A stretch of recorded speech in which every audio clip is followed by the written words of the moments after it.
in Singapore as a senior research fellow.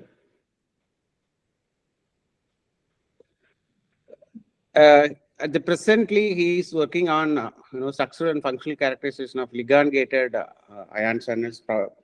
Probably you'll use Cryo as a tool to characterize these ligand-gated ion channels. I think Nikhil, the stage is yours. All right. Thank you. Thank you for my introduction, and it is very nice for them. First of all, I would like to thank Dr. Tagesh from NIT Warangal and SASTRA University for inviting me to talk about my experience in Cryo-Electron microscopy, data collection, and strategies. So, hello everyone. I hope you can able to hear me and see my slide. uh, Yes. Right? Yeah. Okay. So, my name is Nikhil Bharambe. Currently, I'm working as Senior Research Fellow in Basak Laboratory in the School of Biological Science and Nanyang Technological University. And in this lab, we are interested in determining structures using cryo-electron microscopy. Here, I'm showing two representative structures that we solved recently. One of them is pentameric ligand-gated ion channel, as Dr. Damodaran mentioned, and we could resolve the map to 2.6 Armstrong. This protein is membrane protein, and another protein that we solved recently is soluble protein, which is a very small size, 50 kilodalton. The individual monomer is 11 kilodalton, and the map has resolved to 2.2 Armstrong, so it is a very good achievement. So today, actually, I'll be talking about what I have learned throughout my experience in cryo-electron microscopy, how you can improve your data collection and how you employ different strategies to get high resolution data. So let's go ahead. You can stop me anytime when you want to ask any question or if you don't understand anything. I'm okay with that. Okay, so let's start with the introduction. This you might have listened several times in today's talk. But let's just reiterate once more how we do cryo-electron microscopy. So basically, we start with protein purification, and the protein, it can be protein, it can be macromolecular complex, it can be complex of DNA and protein, or it can be complex of RNA, it can be uh, whole virus, and you can also study sections of tissues and cells. So, but today we are talking about single particle analysis by electron microscopy. So we'll talk about purification. We'll first purify protein here, and then we may apply it to the cryo-EM grade, which will be instantly frozen in liquid ethane. So when the sample is frozen in liquid ethane, you get a vitreous ice, which has particles which are kind of homogeneously distributed, and they might have multiple orientation. So this will capture, so the vitrifying process or the flash freezing process in liquid ethane will capture these protein particles in various orientation. And this particular specimen, this cryo grade, will put it in microscope and will collect data in the form of movies instead of just individual images. And then further with computational processing of this particular data, we will be able to solve the three-dimensional structure of data. Let's just go slightly more into detail of how we use this cryo for structural determination. So this is the detailed pipeline. So first, again, we purify sample, we freeze it in liquid ethane. Then we collect data using high-end microscopes. We correct this the movies that we collect using data movies that we collect using cryo-electron microscopes were further uh, processed using motion correction, where we actually align all the particles which are present in different frames due to the motion which is induced by the beam electron beam. Further, we pick these particles from these individual frames, extract them, and then these individual extracted particles are classified in two dimension. So this is called 2D classification, where we will see the different orientation of protein particles are present in these 2D classes. Further, these 2D classes are subjected to 3D classification, where nonsense 3D reconstructions are thrown out, and the particles which show density similar to a protein were used for the 3D reconstruction and refinement. And finally, we get a map in which you can build a model and study how protein how the protein has a structure and how it functions in cell. So, what is the importance of high resolution data, and why do we study proteins using high resolution data and using Cryo-EM? So, as you can see in this particular slide, on the left-hand side, you see a same protein particle with low resolution. So, as you can see, with the low resolution, you can only kind of guess what is the shape of protein. But as you go on to the high resolution, and when we collect more and more high resolution data, and if we can solve the structure in high resolution, we can get to know information about individual amino acids, the secondary structures of protein like alpha helix, beta helix, then individual amino acids, and then two atoms, how the atoms are in the molecule. And this can be further useful in studying the function of the protein. And also sometimes it can be helped in understanding how you can design new drugs to particular protein. Here is one example shown here. For example, this is a structure solved by Radu's group. This is a GABA receptor from human, and it is resolved at 1.7 angstrom. And you can see one of the amine is bind to the binding pocket, histamine. So similarly, we can study different drug molecules, how they interact with the target proteins, and we can design more and more effective drugs using this technique. So that's why, to understand all this process and get to know more about the structure and function of protein, we need to have a high resolution structure of the protein. Therefore, we need to collect data very carefully so that we can study this function, structure and function of protein in detail.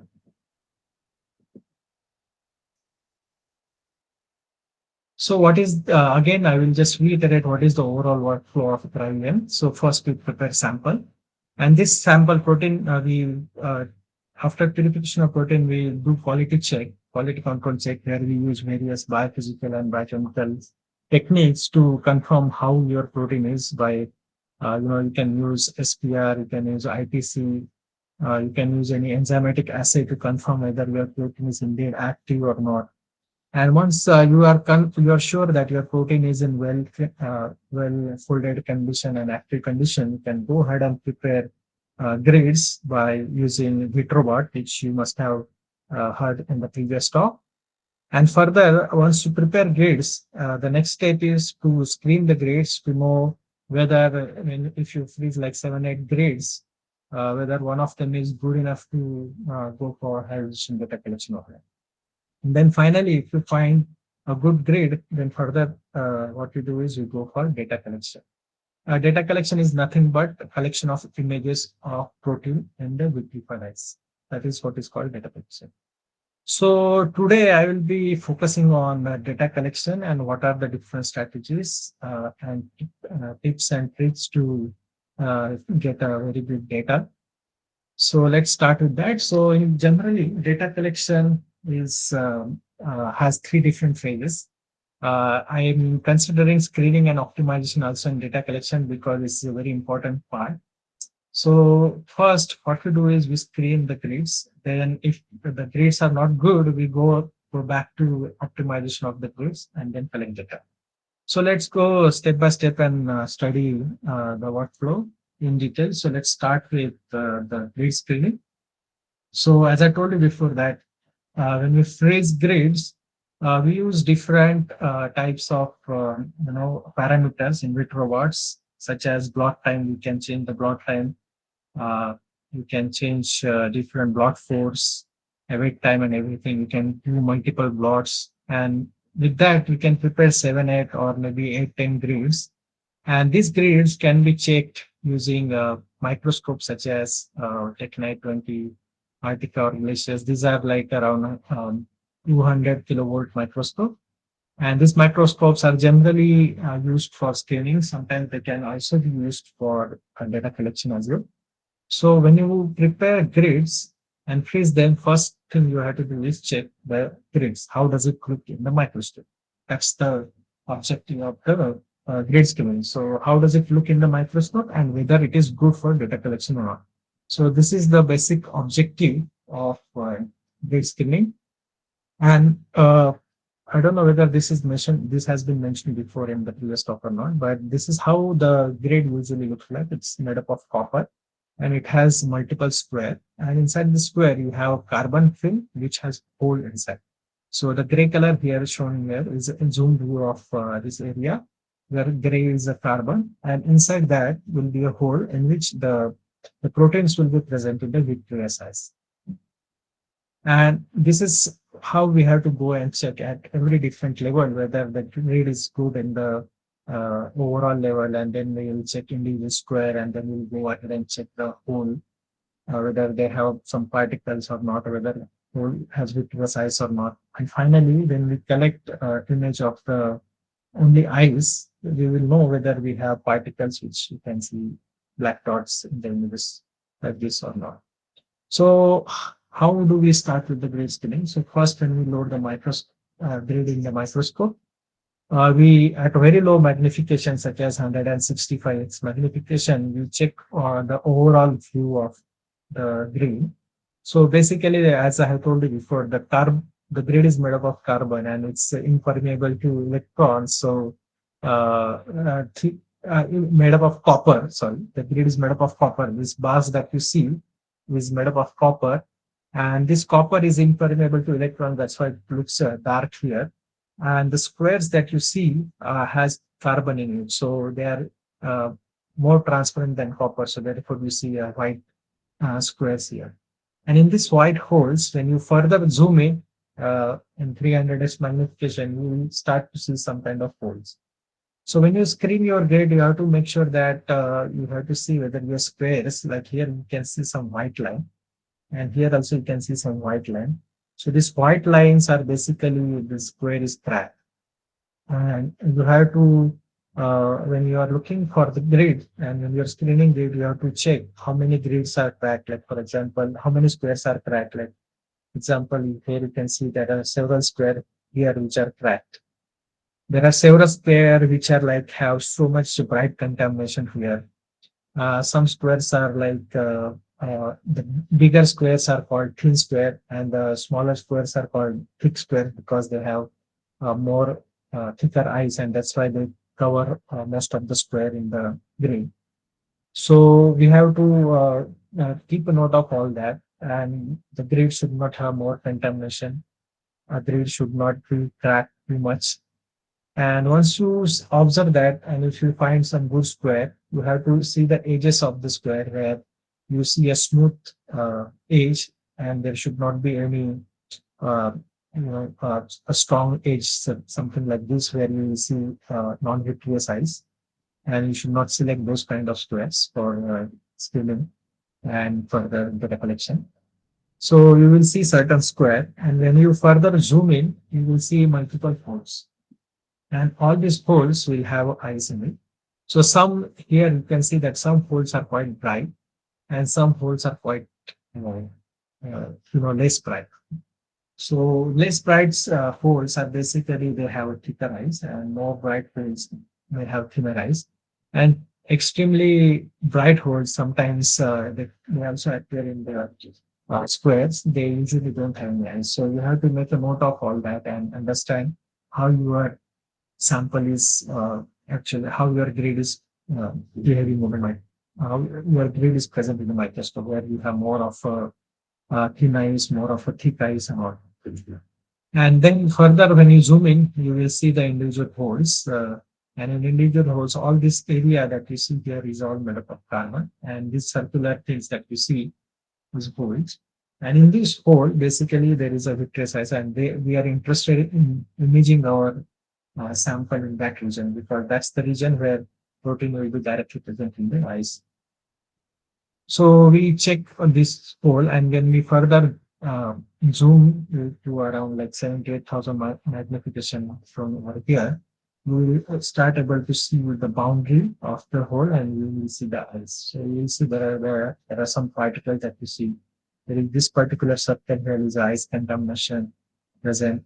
And you can, if you carefully observe this grid, where the rim of the hole is here, and we'll see the most of the particles are kind of concentrated at this particular position. So this kind of grid ice or the ice thickness is not good for data collection, because you will see a lot of motion if you trying to collect the image at the center of the hole. So I have to keep a note of all that. But how do exactly ideal samples look like? So these are the images of ideal sample. Then you will see this is a very big protein, and you can see there are so many particles present there, very nicely homogeneously distributed. Even in this particular image, this is a very small protein around 50 kilodalton, and you can see that there are so many particles present in one photograph, and they are quite well separated as well. Uh, uh, so this is how the ideal sample is collected. But when you actually freeze your protein, you might see many problems. Like sometimes your protein will be extremely crowded, and because of that, you will see that there are some particles which are overlapping. And certain proteins actually have tendency to form filaments on ice. So you can observe all that also. So if you observe something like this, then the strategy would be to go back and optimize your quality control and see in your biophysical or biochemical experiment whether you can get rid of the filaments, or get rid of too much aggregation, which you can see here from the your sample, and then you can go ahead and freeze again and spin again.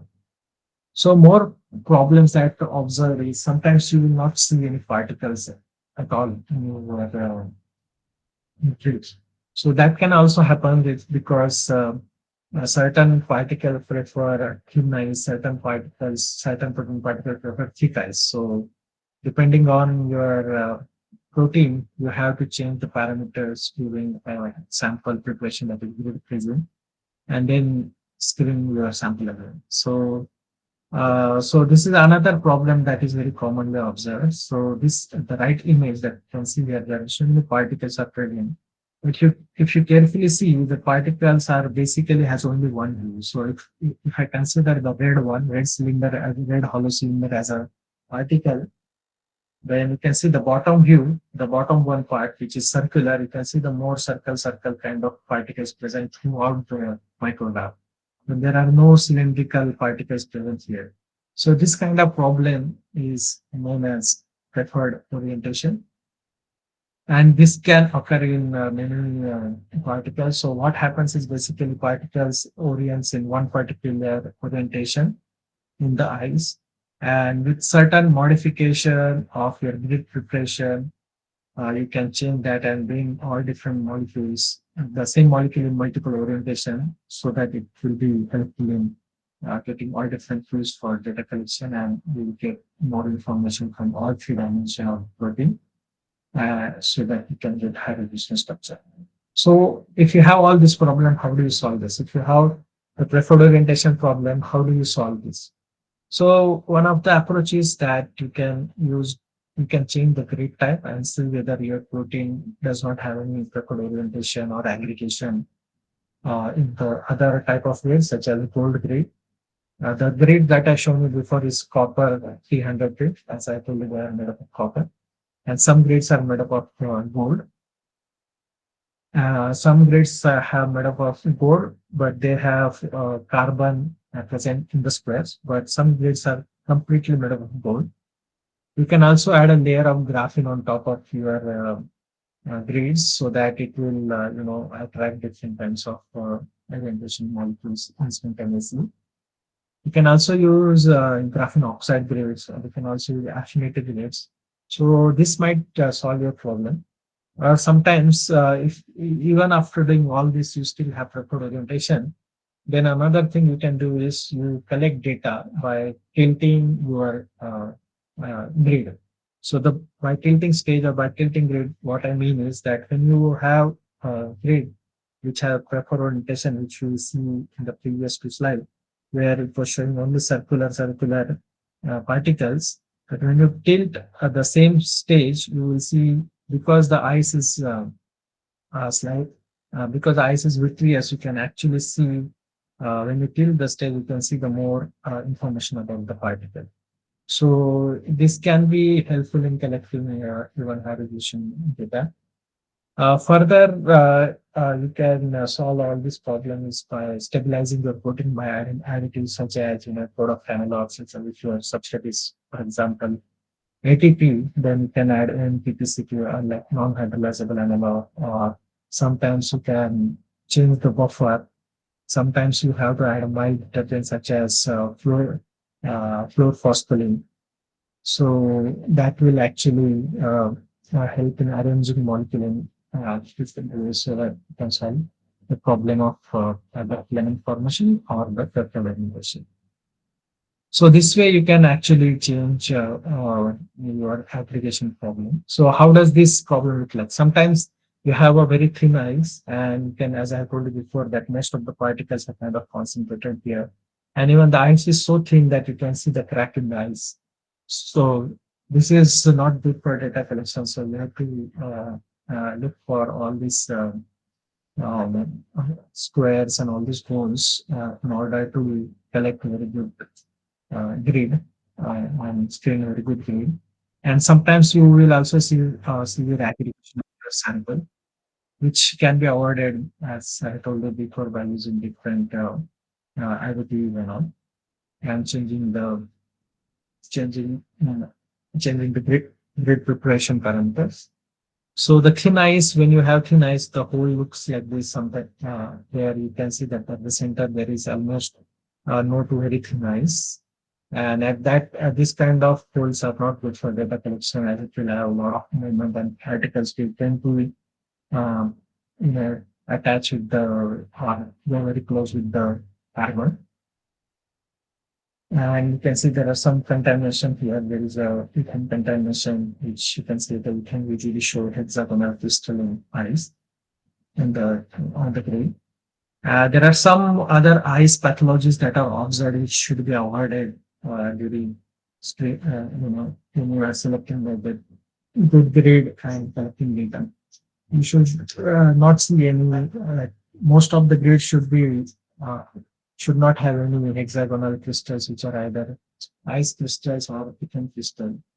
On this particular image, top right side, you see the grid is kind of the ice is not very good. So this kind of ice comes when you make your grid hydrophilic, which I think which is done by plasma cleaning, or which is also done by glow discharge. If the glow discharge is not done enough, then we will see ice, something like this. So this kind of grades should be avoided for data collection. When you have non-vitreous ice, it will look like this, where you will see some kind of black spots, which are like bright white spot in the graph. You should definitely avoid such a kind of link. You will see some hexagonal ice, which will look quite different than vitreous ice, which is in the center, which is quite smooth gray color. So these are the ice pathologies you should avoid before selecting the grade. And once if you try to collect data from such a kind of grade, then you will see the micrograph looking like this, where there will be particles will be there, but if you collect data from this kind of grade, you will not get structure particles will not be able to align and will not even get low resolution structure.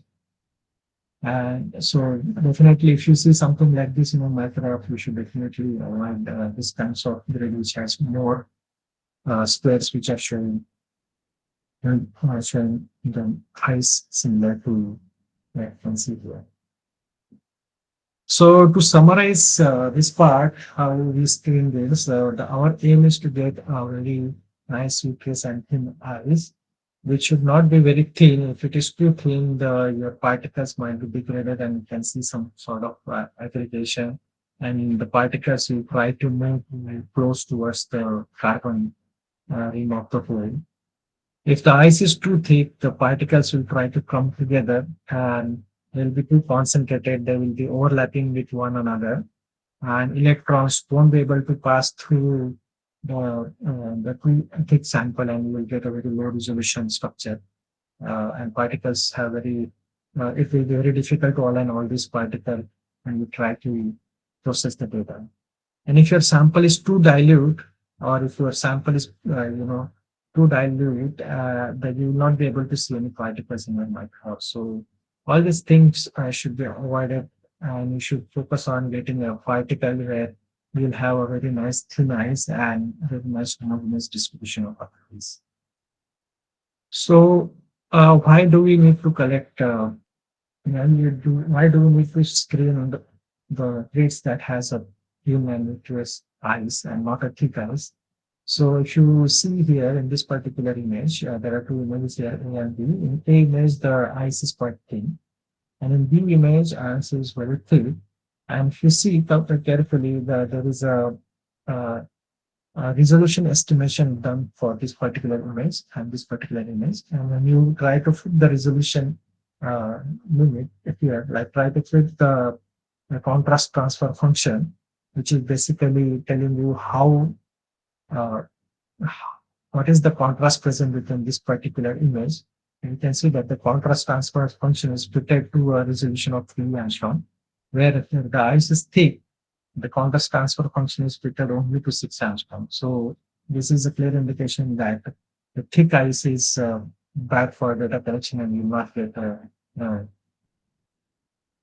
you will not get high resolution structures. So you have to be very careful when selecting the grades, not to choose a grade that has very thick ice. So once you find a good grade which has a very nice uniform, nice squares, and then check them in the microscopes, and then at the end, when you see a different orientation of all the particles, such a grade can be selected for data collection, and you can go ahead for high resolution data collection.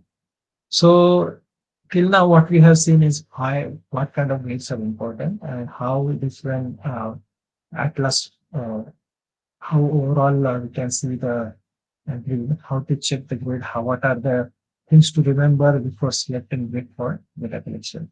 So I think let's take questions now. If you have any questions till now, so I can answer a few questions and then you can move on.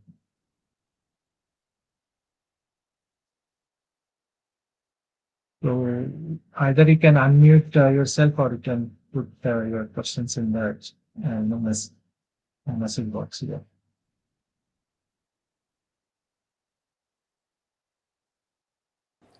Nikhil, maybe you can continue. At the end of the talk, Okay. we'll Sure, answer questions. Sure. All right. So let's continue. So once you have once you have a very good sample for data collection, then we go ahead for data collection. So what do we do in data collection?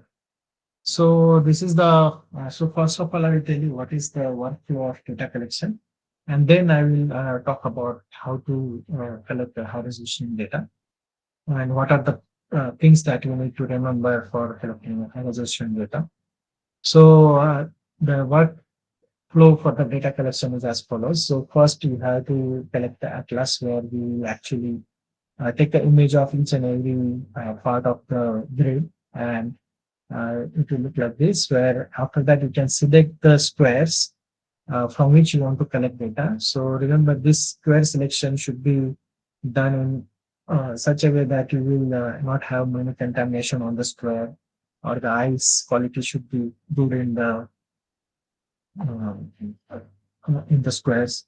And further, we go ahead and select the holes from which holes we need to collect data. And then we define a template where we focus at one particular position for the microscope and collect at different defocus values, where we will get some contrast and you can see the image at a very high magnification. So let's go step by step. What do we do? So first thing is atlas, where we take an image at low magnification and join all the images to create an atlas or the map of the grid. And after making a map of the grid, we select what are the squares that from where we need to collect the data. So as you can see here, this grid is very good and it has a gradient of thick to very thin ice. Thin ice generally is quite, the square size is quite kind of bigger. And in thick ice, you can see the square size kind of smaller.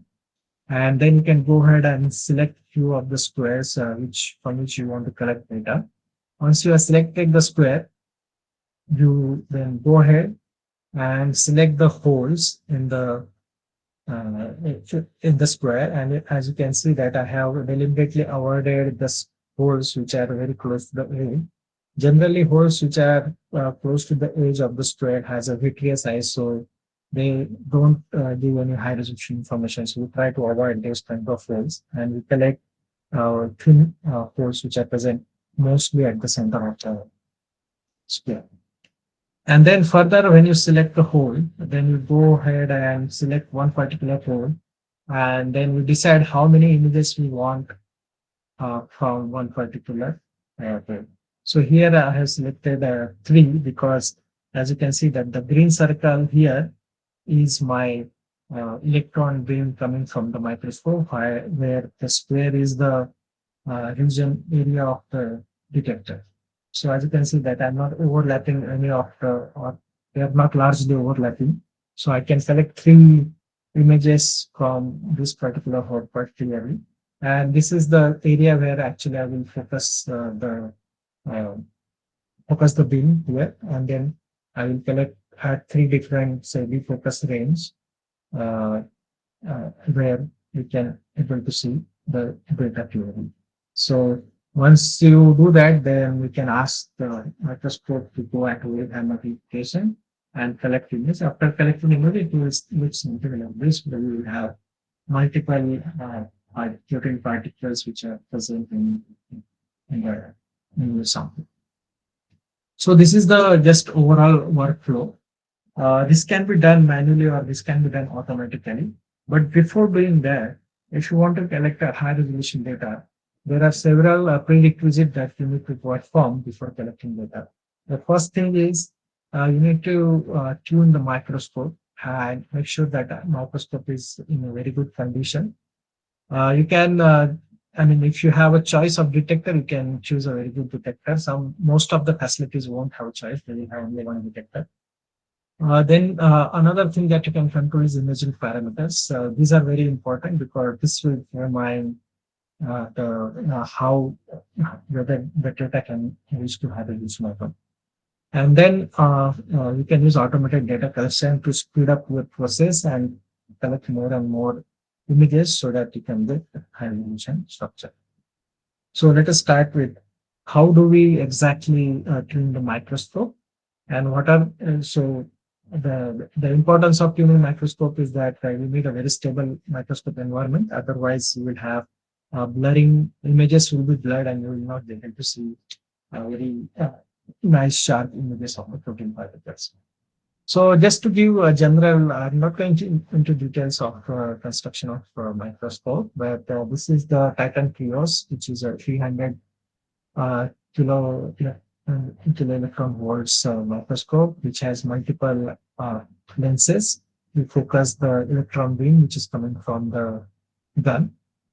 And the purpose of tuning microscope is that we have to make sure that the beam is actually uh, coincides with the optical axis very well, and it does not have any aberrations due to the lenses.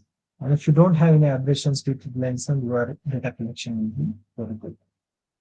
So there are different parts in the microscope that can be uh, used for fixing all the alignment.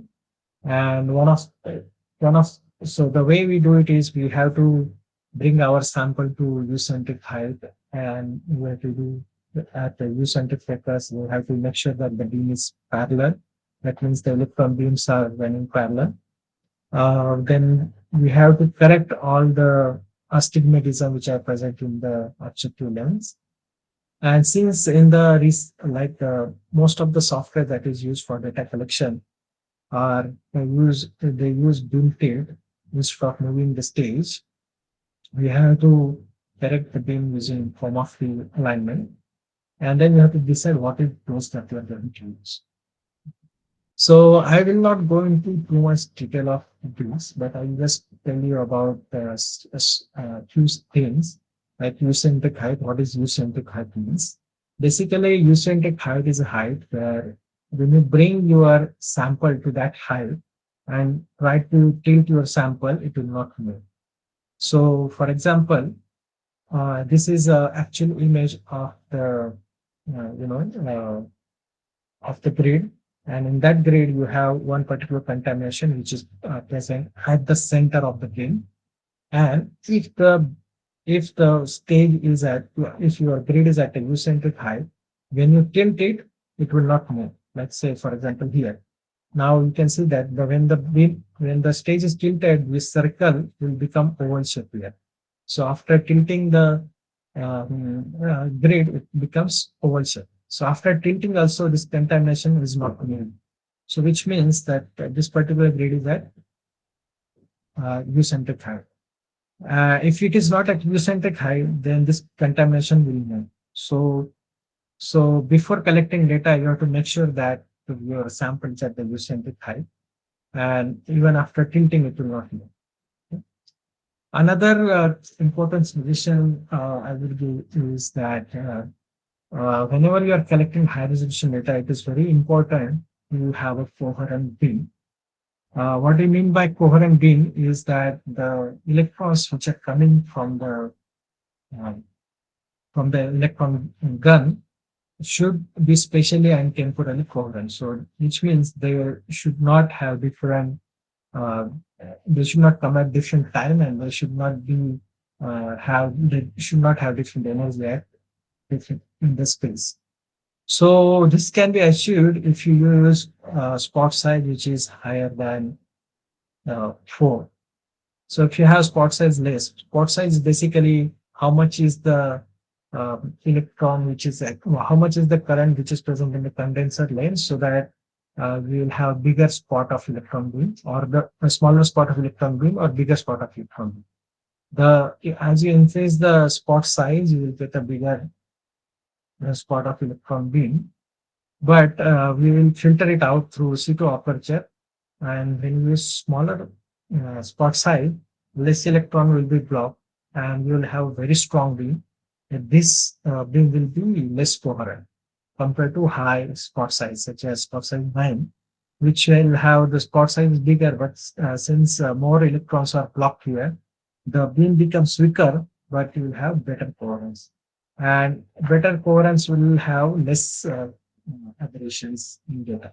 And that's why you will have a very good quality data. So if you use spot size more than 4, then you will get a very good data.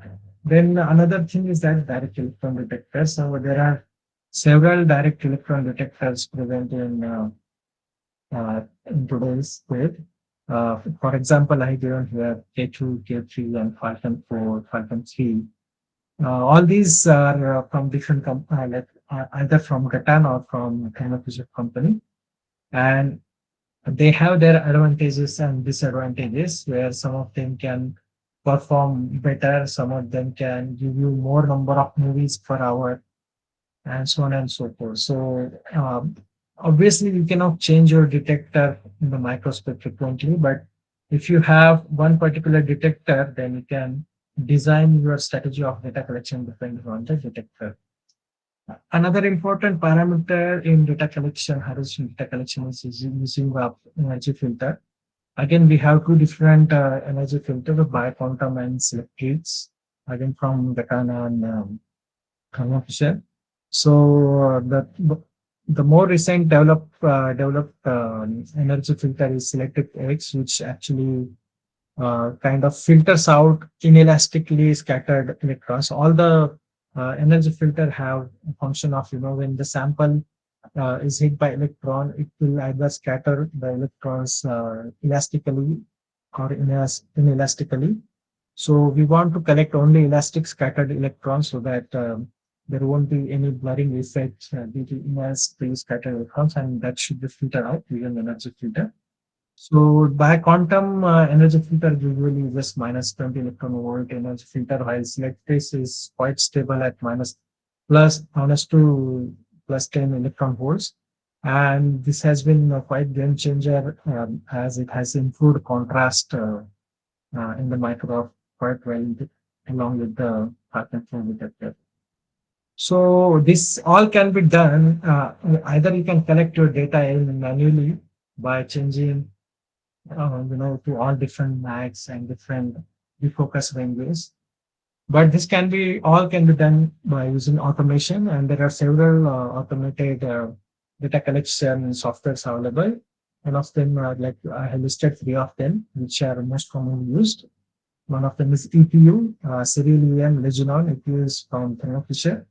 It's quite user friendly. Cryo-EM is it's not user friendly, but there are so many options that you can put in data collection, and you can customize your data collection quite well in Cryo-EM.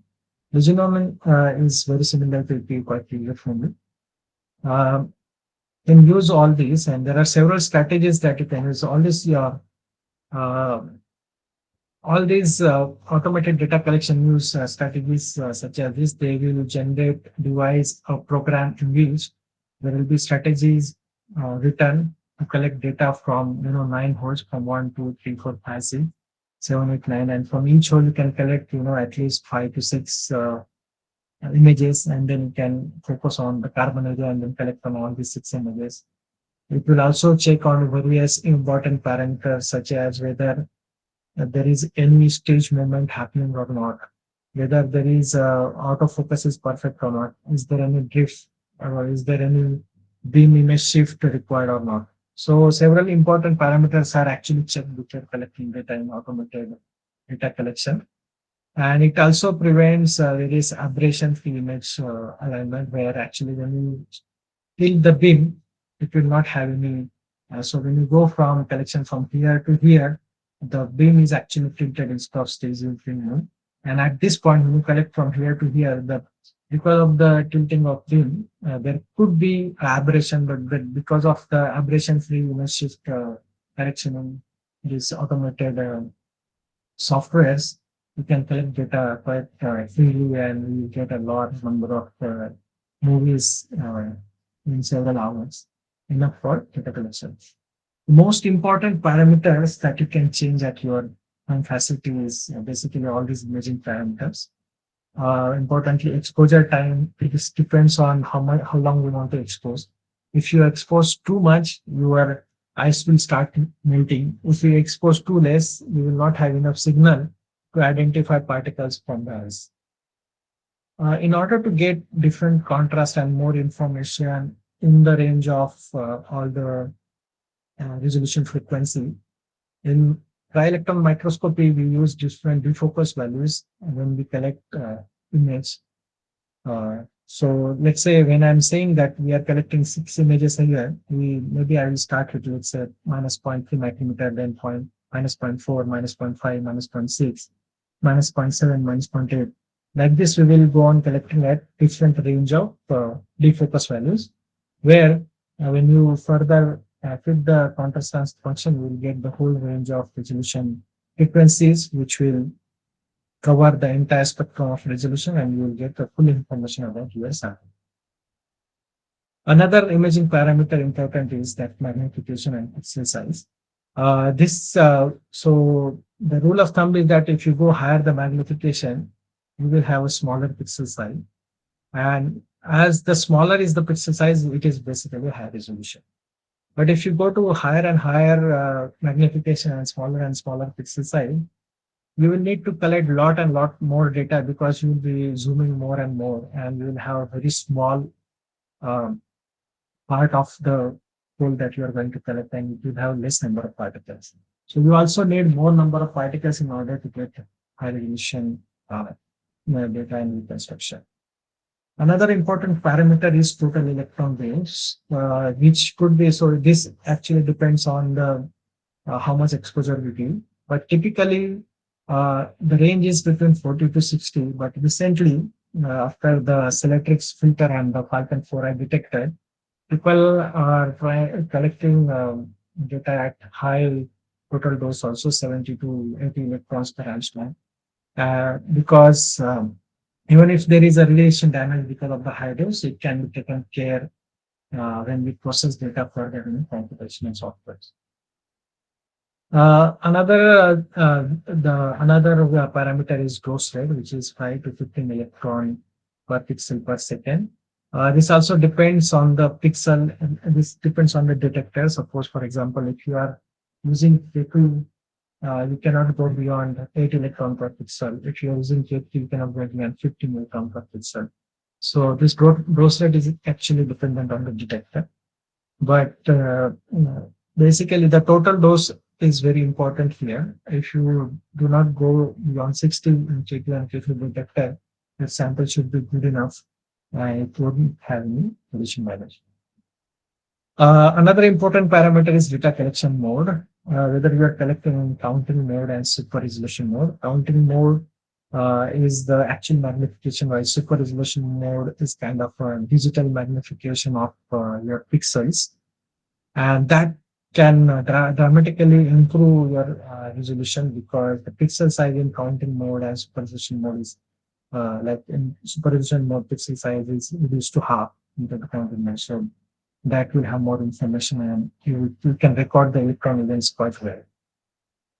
So more detail about this data collection setting is, as I have told you, that depending on the detector, you can change the dose rate from 2 to 18 K2 detector, and K3 will have 10 to 24 electron per pixel. In Falcon 3 detector, you can use between 80 to 100 electron per pixel, and Falcon 4 it's like you can use 3 electron per pixel per second, or even more than that, slightly more than 5. Again, the total dose I have told you, it should be close to 60 electrons per angstrom. Another important parameter is number of frames. And if you are using K2 detector and K3 detector, it is very important to collect multiple frames, or I mean, obviously all the K2 and K3 detector collects data in multiple frames, but they can be combined into in such a way that you will have 1 electron per angstrom per frame, so that you are not actually saturating multiple frames. We can also determine multiple shots per well. If you are not, if you are using aberration-free image system, then you can actually get multiple shots also. Defocus range is quite important. It depends on your detector, but if you can able to see your particle at a very low defocus value, such as 0.3, 0.2, I would recommend you to use that, because that will definitely give you a very high resolution information of the data. Although it becomes very difficult when you use very low defocus value, you will not get any contrast in the image, but it's very difficult to pick the particles. But if you can see your particles at defocus of -0.3 or -0.2, I will definitely recommend you to go ahead and collect data with low defocus value as well. And whether to do autofocus every time or every time, that also matters. So as I have shown you before, when we are collecting the data, we can, for every hole, we can do autofocus, and which will actually determine the focus value at that point, and we can collect the focus range there, and we will have more accurate information of resolution here. So if you collect all the data like this, and if you have collected several thousands of movies, so when you collect data, it depends on your sample, and it depends on the size of the sample and the distribution of the protein particles in microwave, how many number of movies you want to collect. So let us say, for example, here, the The protein size is roughly 200 kilodalton, and the distribution is quite good in this particular sample. So we collected 14,000 movies. A good thing happened with this 14,000 collection of more movies is that when we solve the structure and when we process the data, when we determine the structure, we found 3 different states of the same protein. So this is why collecting more data and high-resolution data is quite useful, because we could solve 3 different state of protein at high resolution, and we can determine what is the difference between them and how we can what are the structural and functional implications of these states. So with these strategies, you can use a very small proteins as well to collect data. And as I have summarized here, there are different range of different protein size range, even as small as 39 kilodalton monomer can be solved at 3.7 Armstrong RNA ribose speech protein. So yeah, so with this, I would like to acknowledge my boss, Professor Basak, for allowing me to work on all this project and teaching me Cryo-EM. I would also like to thank my lab mates, Dr. Asha, Zerwan, Harsh, and Ketul, who is from the Billy Proselyans lab. I have used all of their screening micrographs, which I have shown here. And we have PhD and postdoc positions available in Basak lab.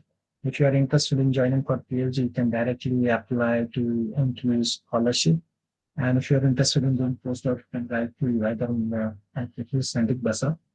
I would also like to acknowledge my NISP facility, NTU's Institute of Structural Biology, which is hosting the Cryo-EM facility. We have Titan Crios, we have Arctica, we have T12 for Cryo-EM, and they have given me access to Cryo-EM and study all these programs. I would like to acknowledge them. And I would like to finally acknowledge organizers for giving me this opportunity to share my experience in this seminar series. All right, so any questions? Any questions from the participants? 1 or 2 questions. Okay. Yeah, hi Nikhil. Nice talk, and you gave very detailed view of data collection. Can you elaborate your experience on using gold grid and this? Gold grid. So yeah, gold grids are actually much better as they don't have much motion in the, when you use when you use gold grid for data collection, they don't have many motions and particles. Motions and particles is much less. And we have collected data from gold grids, and it's actually very good. So the resolution also improves little bit slightly, and it's very easy because the contrast is very. The only problem is sometimes you have a problem with the focusing the thing. But nowadays, if you are updated with the current EPU version, then you don't have much problem with that, because EPU has now made a lot of algorithm corrections there, which take care of it quite easily. The only problem is screening of the gold grids. Sometimes it's very difficult to screen them, because as I have shown you here in my slides, that when you see any of these normal grids, you can see the holes and the carbon quite clear. But when you have gold grids, it's very difficult to know what kind of ice thickness is there when you are atlas. So in the atlas, you will not know which grids have ice and which squares have ice and which grids don't have ice.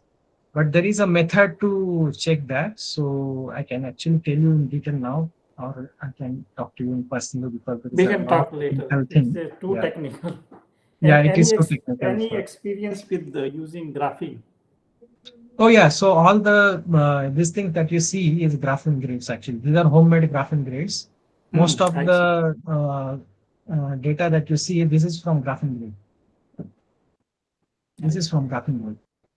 Interesting. So we prepared graphene grids, at home. And the structure that we solved, I have shown you here, this one is from the graphene plate, 2.6 Armstrong.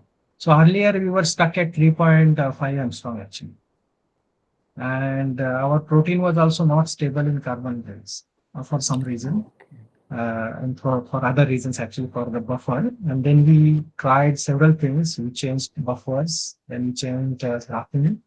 We prepared graphene grade, but because we had a very little sample, like we had only 0.3 mg per ml of protein, which is like only 30 microliters. And that was more than sufficient to get this kind of particles. We had distribution, I could get this kind of grade where you can see at least 500 particles in 1 meter. So, which is good enough for intervention. Nice. Thank you. Yeah. So there is one question in chat box. What is the difference between X-ray diffracted PDB structure and Cryo-EM PDB X file in terms of PDB file? So Cryo-EM PDB and X-ray PDB are exactly same, which means that X-ray also has XYZ coordinates of atoms. Cryo-EM PDB also has XYZ coordinates of atoms. Basically, both PDB file usually has coordinates of atom, but what EM gives is an electron map. So if you see this slide, so this slide showed EM map in transparent surface actually. So the transparent surface that are colored are actually EM map. And you actually, the PDB file will have coordinates for individual atoms and amino acids. That is the difference between PDB file of EM electron microscopy and X-ray diffracted. Okay, Nikhil, I have got a quick question. Yeah. It was an interesting, enlightening presentation. My question is, you have, in one of the slides you mentioned that Cryo-EM can be also used for solving 30 kilodalton structures also. So can you just again reiterate what you have been telling, what modification is required compared with the bigger? Okay, so yes.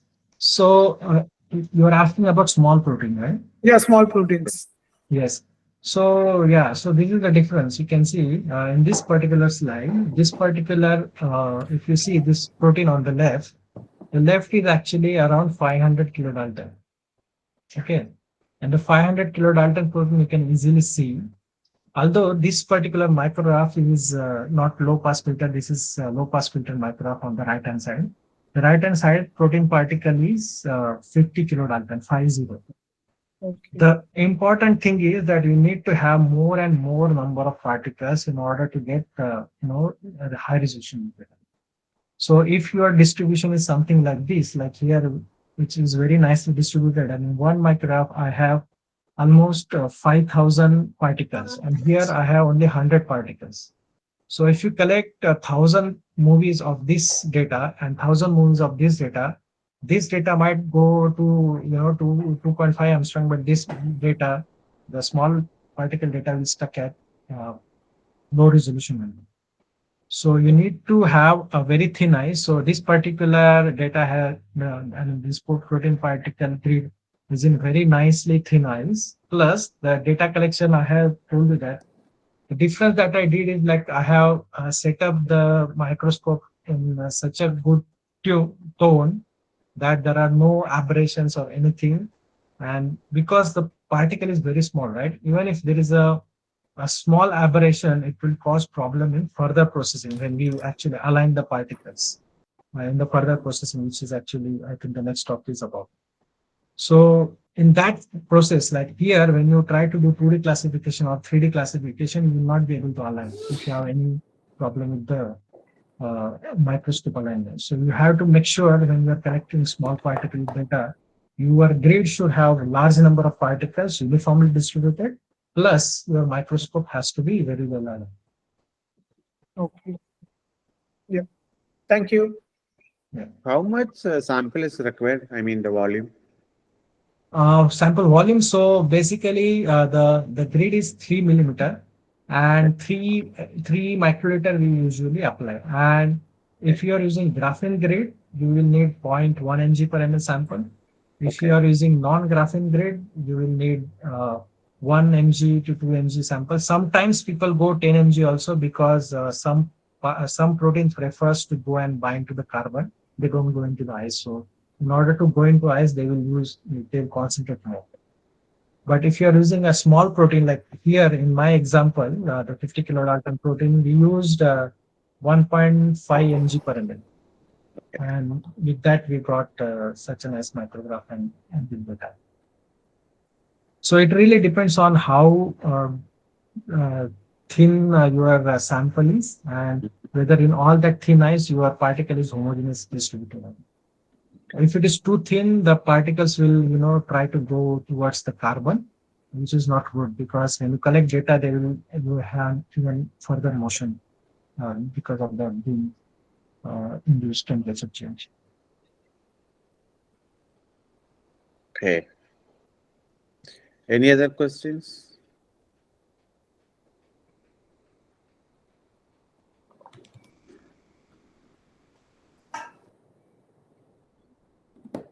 No questions. Let us thank Dr. Nikhil for his wonderful talk.